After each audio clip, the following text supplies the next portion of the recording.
देश की सबसे बड़ी कंपनी रिलायंस इंडस्ट्रीज के फाउंडर धीरूभाई अंबानी का आज यानी 28 दिसंबर को जन्मदिन है। अगर आज वो इस दुनिया में होते तो उनकी उम्र 91 साल हो चुकी होती। गुजरात की एक साधारण सी फैमिली में जन्मे धीरूभाई अंबानी की भारतीय कारोबार जगत में शुरुआत बिल्कुल भी आसान नहीं थी।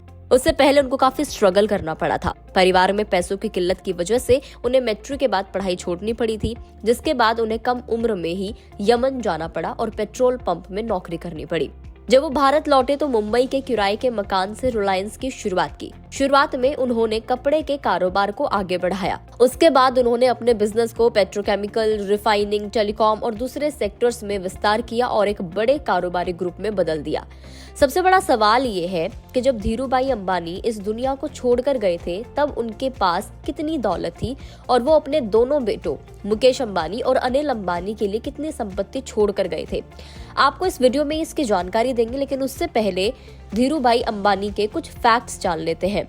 धीरूभाई अंबानी का जन्म 28 दिसंबर 1932 को भारत के गुजरात के चोरवाड़ गांव में हुआ था। उन्होंने यमन में एक पेट्रोल पंप में काम कर अपने करियर की शुरुआत की थी और खुद का बिजनेस शुरू करने के लिए वो 1958 में भारत लौटे थे।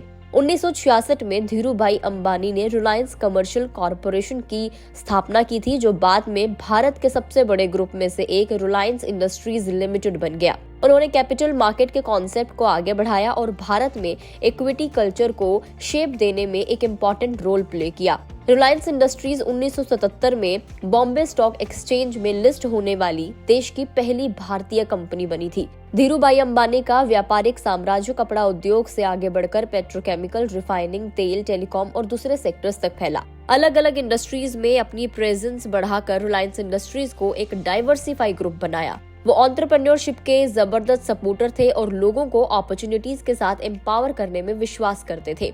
अंबानी ने छोटे इन्वेस्टर्स को शेयर मार्केट में इन्वेस्ट के जरिए भारत की इकोनॉमिक ग्रोथ में हिस्सा लेने के लिए प्रोत्साहित किया था। धीरूभाई अंबानी की एंटरप्रेन्योरशिप जर्नी और इंडियन बिजनेस लैंडस्केप में उनका कंट्रीब्यूशन मौजूदा एंटरप्रेन्योर्स को प्रेरित करता रहता है। अब आपको बताते हैं कि जब उनकी डेथ हुई थी तब वो कितनी दौलत अपने पीछे छोड़कर गए थे। तो धीरूभाई अंबानी अपने समय में देश के सबसे ज्यादा धनी कारोबारियों में से एक थे।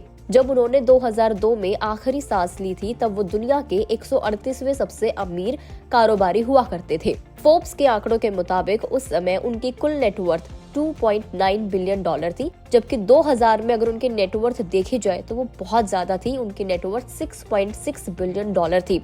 अगर 2.9 बिलियन डॉलर को अगर आज के डॉलर की वैल्यू के हिसाब से भारतीय रुपयों में देखा जाए तो वो तकरीबन 24,000 करोड़ रुपए से ज्यादा बैठती है। मौजूदा वक्त में रिलायंस इंडस्ट्रीज की वैल्यूएशन 17.50 लाख करोड़ रुपीस हो चुकी है, जबकि उनके समय में रिलायंस इंडस्ट्रीज की वैल्यूएशन 60,000 करोड़ रुपए हो चुकी थी। मुकेश अंबानी 1981 और अनिल अंबानी 1983 में रिलायंस कंपनी से जुड़े थे। जुलाई 2002 में धीरूभाई अंबानी की डेथ के बाद मुकेश अंबानी रिलायंस ग्रुप के चेयरमैन बने थे और अनिल अंबानी मैनेजिंग डायरेक्टर बने थे। नवंबर 2004 में पहली बार मुकेश अंबानी और अनिल अंबानी का झगड़ा सामने आया था और जून 2005 में दोनों के बीच में बंटवारा हुआ था। मार्च 2005 में मुकेश अंबानी और अनिल अंबानी की जॉइंट नेटवर्थ 7 बिलियन डॉलर हुआ करती थी।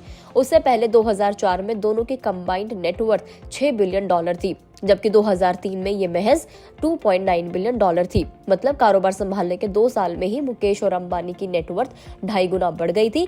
अगर इस तरीके से देखा जाए तो धीरूभाई अंबानी अपने पीछे पूरा का पूरा रिलायंस ग्रुप छोड़कर गए थे और साथ ही 2.9 बिलियन डॉलर की नेटवर्थ, इतनी वेल्थ अपने पीछे वो छोड़कर गए थे। वीडियो में इतना ही। आपको जानकारी कैसे लगी कमेंट करके जरूर बताएं। तो शेयर मार्केट को एक अलग शेप देने के लिए, भारत में एंटरप्रेन्योरशिप और कारोबार के कॉन्सेप्ट को आगे बढ़ाने के लिए पूरा का पूरा देश धीरूभाई अंबानी का शुक्रगुजार है। फेसबुक पे अगर आप वीडियो को देख रहे हैं तो फेसबुक पेज को लाइक करें, यूट्यूब पर देख रहे हैं तो गुड रिटर्न्स के यूट्यूब चैनल को सब्सक्राइब करना ना भूलें।